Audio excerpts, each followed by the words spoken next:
Good morning students. Today we will discuss the further MCQs. ठीक है, chapter third के जो हैं आगे के MCQs को हम डिस्कस करेंगे। इसमें क्वेश्चन नंबर हमारा है 108। Opposite angles are equal of a square.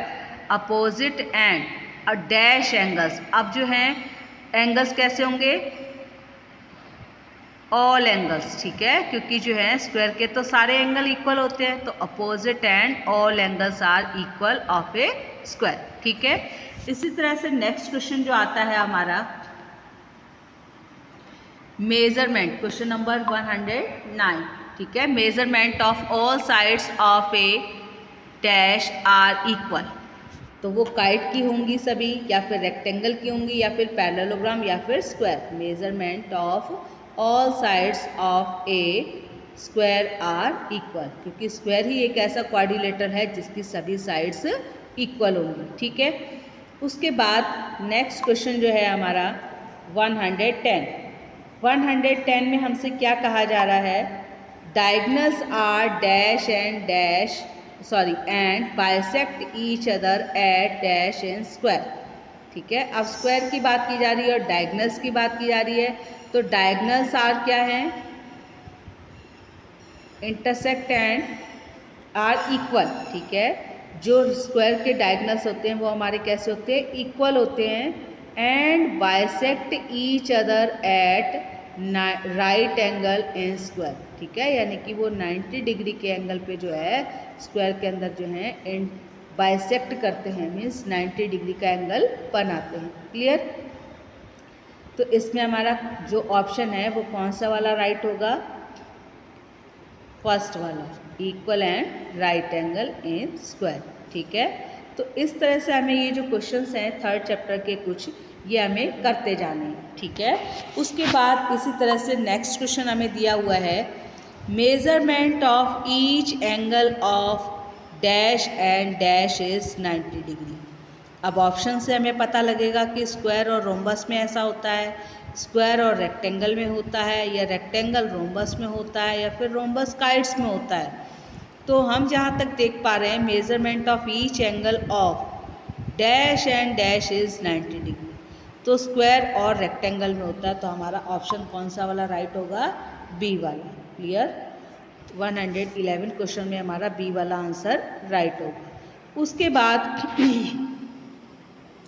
Next question जो है हमारा 112। 112 में हमसे क्या कहा जा रहा है? If A B and C D are two parallel sides of a parallelogram then.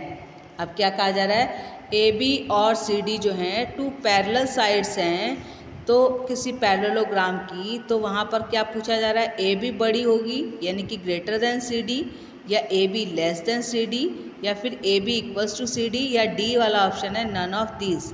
तो हमारे हिसाब से पैरेलल साइड्स जो हैं, opposite sides equal and parallel होती हैं, तो सी वाला ऑप्शन जो है वो राइट होगा। क्लियर?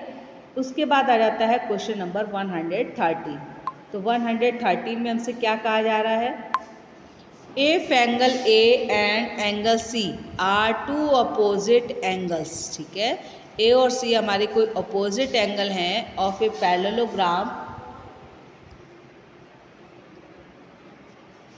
ठीक है, देन जो हमारा इसमें फर्स्ट वाला ऑप्शन है angle A greater than angle C, B वाला है angle A equals to angle C, C option है angle A less than angle C, D वाला ऑप्शन है नन ऑफ दीज। तो इसमें हमारा बी वाला ऑप्शन राइट होगा। ठीक है, उसके बाद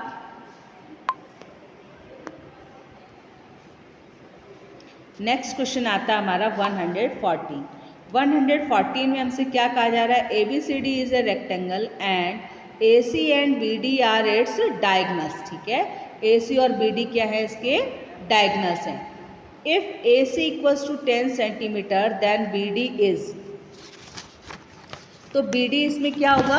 वो भी हमारा डायगोनल होगा। तो बी डी की भी लेंथ हमें बतानी, तो इस क्वेश्चन के लिए हमें प्रॉपर्टीज़ आनी चाहिए कि रेक्टेंगल की क्या प्रॉपर्टीज़ हैं, फीचर्स हैं, स्क्वायर की क्या फीचर्स हैं, प्रॉपर्टीज़ हैं, रोम्बस के लिए क्या है, स्क्वायर के लिए क्या है, और काइट के लिए क्या है, पैरेललोग्राम के लिए क्या है। जब हमें ये प्रॉपर्टीज़ अच्छे से आने लगेंगी और हमें सब चीज़ें इसकी याद हो जाएंगी, समझ में आ जाएंगी अच्छे से, तो हमें इन क्वेश्चंस को करने में ज़्यादा टाइम नहीं लगेगा।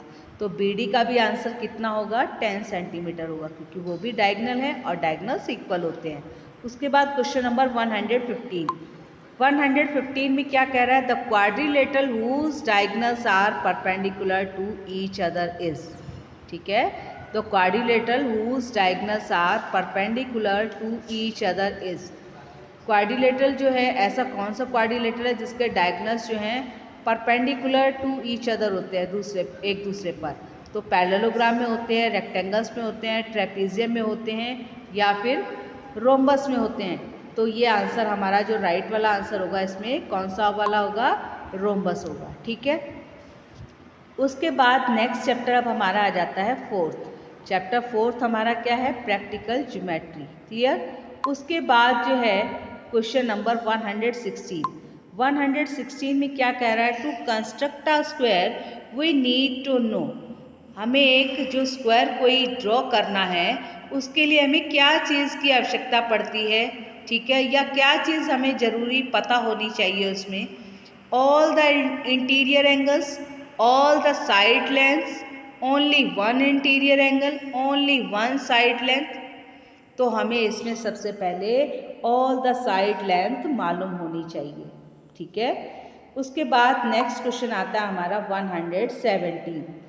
117 में हमसे क्या कहा जा रहा है, to construct a parallelogram we need to know. कोई पैरेललोग्राम हमें ड्रॉ करना है तो उसके बारे में किस चीज़ की आवश्यकता पड़ती है, length of its parallel sides, measure of interior angles, to adjacent sides and one angle, to adjacent sides and two angles. ठीक है, तो हमें इसमें length of its parallel sides के बारे में पता होना चाहिए कि जो है इसमें एडजेसेंट साइड्स क्या होंगी और उनके एंगल्स क्या होंगे। तो ये सभी चीज़ें हैं, लेकिन सब में सबसे ज़्यादा ज़रूरी जो है टू एडजेसेंट साइड्स और टू एंगल्स, ये हमें पता होने चाहिए। क्योंकि एडजेसेंट साइड और एंगल जब हमें मालूम होंगे तो हमारा पैरेललोग्राम इजीली बन जाएगा। ठीक है, टू एडजेसेंट साइड मालूम है तो भी हमारा बन जाएगा उसमें। ठीक है, लेकिन टू एंगल्स हमें पता होना चाहिए, क्योंकि जब भी हम जैसे मान लो कोई पैरेललोग्राम है, इस शेप में बनता है ऐसे। ठीक है, हमें सबको मालूम है ये वाली साइड इसके इक्वल है और ये वाली साइड इसके इक्वल है। तो अगर हमने ये एक साइड ड्रॉ कर ली, ठीक है, अब ये साइड ड्रॉ कर ली, तो ये भी पता होनी चाहिए, क्योंकि इसके जैसे ये तो बन जाएगी, इसके जैसे ये बन जाएगी, तो दो साइड्स की तो बात हो गई। लेकिन ये साइड हम कहाँ पर जो है किस तरह से ड्रॉ करेंगे, सीधी ड्रॉ करेंगे, थोड़ी तिरछी ड्रॉ करेंगे, कैसी ड्रॉ करेंगे, वो हमारा किस पे डिपेंड करता है, एंगल के ऊपर डिपेंड करता है। तो एक एंगल हमारा यहाँ बन जाएगा, इसी तरह से फिर नेक्स्ट एंगल यहाँ बनेगा, तब हमारी ये लाइन ड्रॉ होगी। ठीक है, तो उसी के अकॉर्डिंग फिर ये वाला आ जाएगा, तो हमारा वाला ये वाला ऑप्शन राइट है। उसके बाद नेक्स्ट क्वेश्चन आ जाता है हमारा 118, to construct a rectangle we need to know. एक रेक्टेंगल ड्रॉ करने के लिए हमें किस चीज़ की आवश्यकता होती है, ऑल द इंटीरियर एंगल्स की आवश्यकता होती है, या ऑल द साइड्स, या फिर ओनली लेंथ एंड ब्रेथ, किस चीज़ की ज़रूरत होती है। ठीक है, रेक्टेंगल बनाने के लिए हमें वहाँ पर सभी साइड्स की ज़रूरत होती है। ठीक है, एंगल हमें पता होता है। ठीक है, नेक्स्ट इसमें जो है ऑप्शन हम इसका देखते तब हमें क्लियर होगा।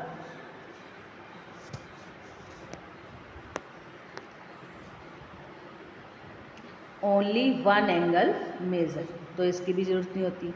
तो मीन्स हमें इसमें जो है कौन सा वाला ऑप्शन राइट करना पड़ेगा अपना, all only length and breadth. ठीक है, ओनली लेंथ और ब्रेथ हमें अगर उसकी मालूम है तो हम इजीली जो है रेक्टेंगल को ड्रॉ कर सकते हैं। इंटीरियर एंगल हमें पता ही है कि उसमें कितने डिग्री का बनता है, सभी एंगल्स 90 डिग्री के होते हैं। क्लियर। उसके बाद नेक्स्ट पेज जो है हमारा 119 क्वेश्चन जो है, इसमें हमसे क्या कहा जा रहा है, if two diagonals are given then we can construct a. अगर हमें कोई दो डायगनल्स गिवन हैं तो क्या हम रोम्बस ड्रॉ कर सकते हैं, रेक्टेंगल ड्रॉ कर सकते हैं, काइट ड्रॉ कर सकते हैं, या पैरेललोग्राम ड्रॉ कर सकते हैं। तो इससे हम रोम्बस ड्रॉ कर सकते हैं। उसके बाद नेक्स्ट क्वेश्चन जो है हमारा 120, 120 में हमसे क्या कहा जा रहा है, what is the appropriate condition to construct a quadrilateral. एक क्वाड्रिलेटरल को कंस्ट्रक्ट करने के लिए एप्रोप्रिएट कंडीशन क्या है, when 4 sides and 1 diagonal are given, या फिर when 3 sides and 1 diagonals are given, when 2 sides and 1 diagonal are given, या फिर नन ऑफ दिस। तो इसमें हमारा जो है ए वाला ऑप्शन बिल्कुल राइट है। हमारे पास 4 साइड्स एंड 1 डायगोनल होना चाहिए। कहने का मतलब कोई भी क्वाड्रिलेटरल हम ड्रॉ करते हैं, हमारे पास टोटल 5 थिंग्स होनी चाहिए। चाहे तो वो 3 साइड्स 2 एंगल हो सकते हैं, 4 साइड्स 1 डायगोनल हो सकता है। इस तरह से हमारे पास टोटल 5 थिंग्स होनी चाहिए, ठीक है, तभी हम उसको ड्रॉ कर सकते हैं। नेक्स्ट क्वेश्चन आ जाता है हमारा 121। 121 में क्या कह रहा है, if 2 diagonals and 3 sides are given then a quadrilateral can not be constructed. 2 diagonals and 3 sides given हैं, तो क्या क्वाड्रिलेटरल ड्रॉ नहीं हो सकता। उसके बाद कहा है ए quadrilateral can be constructed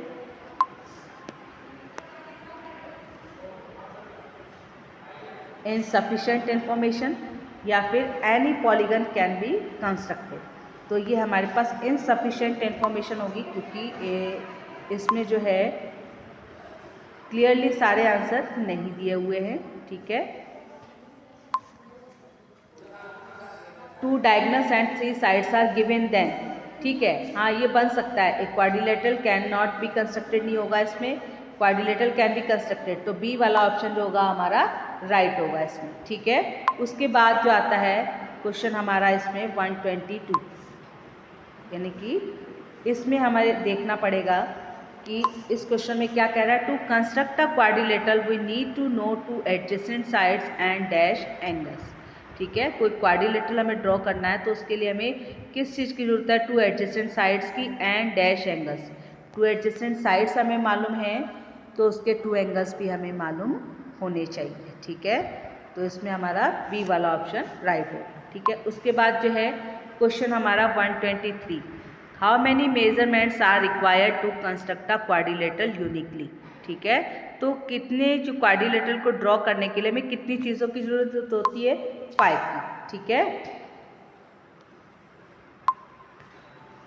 next question हमारा आ जाता है 124। 124 में क्या कह रहा है, polygons that have no portions of their diagonals in their exterior are called. तो ये हमारा क्या होगा, कॉन्वेक्स होगा, ठीक है, कि बाहर की तरफ उसके जो है डायगोनल्स नहीं बनते हैं, ठीक है, वो हमारा क्या कहलाता है, कॉन्वेक्स क्वाड्रिलेटरल। जैसे कॉन्वेक्स फिगर्स होंगे या कॉन्वेक्स क्वाड्रिलेटरल होंगे, उसमें हमेशा डायगोनल्स हमारे अंदर की तरफ बनते हैं, ठीक है। उसके बाद नेक्स्ट क्वेश्चन आ जाता है हमारा 125, polygons that have any portions of their diagonals in their exteriors are called. तो वो जब एक्सटीरियर में हमारे कोई डायगोनल्स बनने लगते हैं तो वो हमारा कैसा फिगर होता है, कॉनकेव होता है, ठीक है। उसके बाद नेक्स्ट पेज पे हम आ जाते हैं 126 क्वेश्चन।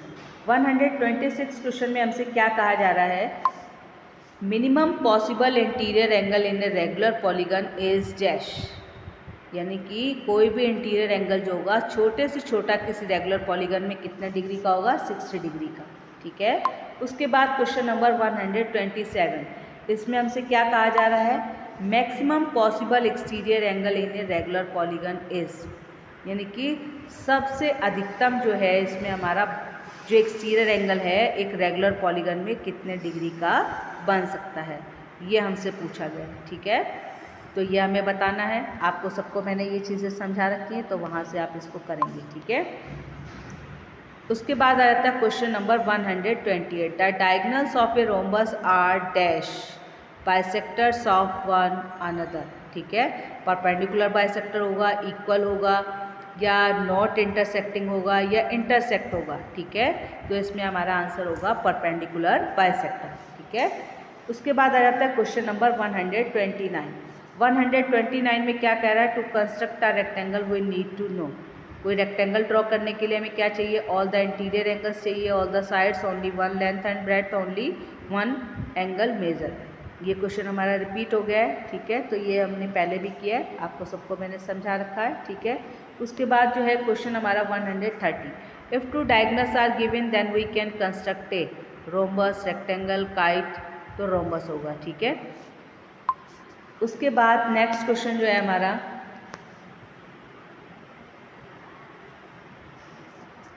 ये क्वेश्चंस जो है हमने सब कर लिए हैं और हम कर लेंगे इसको भी आगे, ठीक है। उसके बाद जो है नेक्स्ट क्वेश्चन आता है हमारा to construct a quadrilateral we need two adjacent sides and अब इसमें डैश करके दिया हुआ है तो हमें किसकी ज़रूरत होगी, इसमें टू एडजेसेंट साइड हमें मालूम होनी चाहिए और एंगल्स का पता होना चाहिए। तो एंगल्स इसमें कितने होंगे, ठीक है। इसको स्टेटमेंट के रूप में पहले दिया होता, अभी फिल इन द ब्लैंक्स में है, ठीक है। तो इस टाइप से भी आपके क्वेश्चन आ सकते हैं। उसके बाद नेक्स्ट क्वेश्चन हमारा 133, to construct a quadrilateral we need to know two diagonals and dash sides, ठीक है। तो इसमें भी हमें क्या फिल इन द ब्लैंक्स दिया हुआ है, इसको पहले क्या उसमें दिया हुआ था स्टेटमेंट के रूप में, अब हमें फिल इन द ब्लैंक्स के रूप में दिया हुआ है। तो हमें उस तरह से इन क्वेश्चंस को ध्यान से पढ़ के समझ के करना है, ठीक है। उसके बाद क्वेश्चन नंबर हमारा आ जाता है 134। 134 में हमसे क्या कह रहा है, to construct a quadrilateral we need to know 3 sides and dash included angles. अब इसमें एंड डैश इंक्लूडेड एंगल्स क्या कहा है, कितने एंगल्स उसमें इंक्लूडेड होने चाहिए, ये स्टेटमेंट में भी आपको मैंने करवाया है, तो आप इसको वहाँ से कर सकते हैं। उसके बाद जो है क्वेश्चन नंबर 135। 135 में हमसे क्या कह रहा है, a simple close curve made up of only dash is called a polygon. एक सिंपल जो क्लोज कर्व होता है वो किससे बना हुआ होता है, लाइन सेगमेंट से बना हुआ होता है।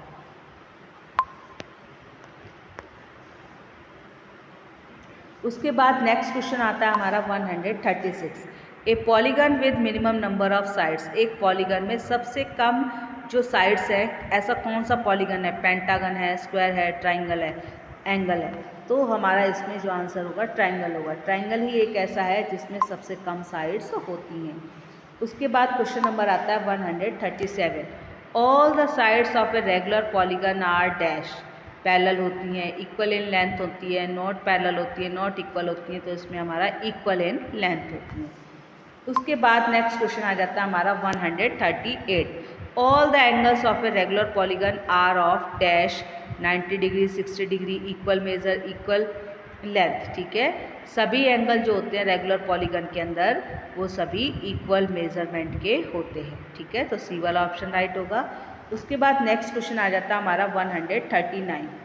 139 में हमसे क्या पूछा जा रहा है, एक जनरल फॉर्मूला पूछा जा रहा है, sum of all interior angles of a polygon with n sides is given by. अगर एन साइड का कोई पॉलीगन है तो उसके सभी इंटीरियर एंगल्स का जो सम है वो क्या होगा, n-2 मल्टीप्लाई 180 डिग्री होगा, या फिर n-2 मल्टीप्लाई 180, या फिर n+2 मल्टीप्लाई 180, या फिर n+2 मल्टीप्लाई 180। तो हमारा जो है आंसर इसमें ए वाला होगा, ठीक है, ए वाला होगा, ठीक है। अब इसमें जो है हम यहाँ पर जो है n×2 कर लेते हैं क्योंकि ये भी आंसर सेम मैच हो रहा है, ठीक है। तो इस तरह से हम ऑप्शन में थोड़ा चेंज कर लेंगे, ठीक है। उसके बाद जो है नेक्स्ट क्वेश्चन आता है हमारा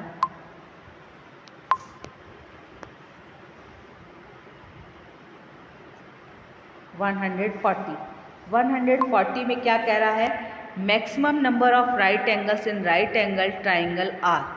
वो ये कह रहा है कि कोई राइट एंगल ट्राइंगल है तो उसमें कितने राइट एंगल्स होते हैं, 2 होते हैं, 1 होते हैं, 3 होते हैं, या 0 होते हैं। तो 1 होता है, 1 से ज़्यादा नहीं होते, क्योंकि ये भी ज़रूरी बात है कि किसी ट्राइंगल में 3 एंगल्स बनते हैं और उनकी कुछ ना कुछ मेज़रमेंट होती है। अगर हमने एक एंगल 90 डिग्री का ले लिया और दूसरा भी 90 का ले लिया तो 180 तो वही हो गया, तो थर्ड एंगल तो आया ही नहीं, तो इट मीन्स वो ट्राइंगल ही नहीं है। तो इसलिए जो है सिर्फ एक ही एंगल हमारा 90 डिग्री का होता है, ठीक है।